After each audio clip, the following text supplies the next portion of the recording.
Hello traders, FX Pip Collector here. Today is Wednesday, December 13th, and I'm going to be analyzing the pound US dollar starting on the monthly, working my way down to that 1 hour time frame for the full top down analysis.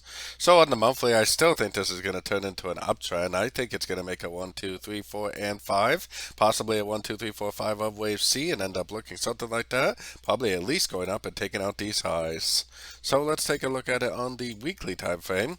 On the weekly time frame, I mean, we have been going down pretty strong the last week and a half or so, but I still think that this is a correction, and I still think that it is going to keep on making higher highs, higher lows on this weekly time frame. I think this is a 1. I think this is like a running flat for the wave 2, and I think we're already in a wave 3, which, like I said, should continue to make higher highs and higher lows on this weekly time frame. Going down to the daily time frame is where I got my Fibonacci retracement on this last push up. I am looking for a Fibonacci bounce, and I am looking for a break of structure to the upside for my next entry to go long.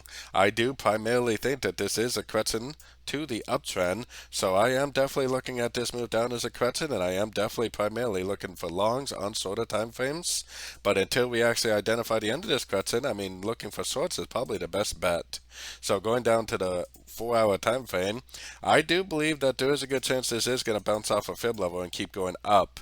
Now today is FOMC statement interest rate news for the US dollar, so I think there is a pretty good chance we're going to get a Fibonacci bounce, a big impulsive engulfing move to the upside, and that should be the end of this correction and the continuation of the uptrend.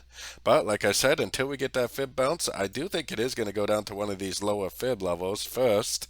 So I mean, if you are a scalper or a day trader, you could definitely be looking for shorts until we get that interest rate news. What's really the sorting opportunity was this morning at the pound GDP news, and I wouldn't really try to go short now. Maybe on a pullback on a much shorter time frame you could find some shorts, but I think it's going to go down to that 38%, probably at or prior to the news tonight, the FOMC news, and then I think it's more likely just going to keep on trending up.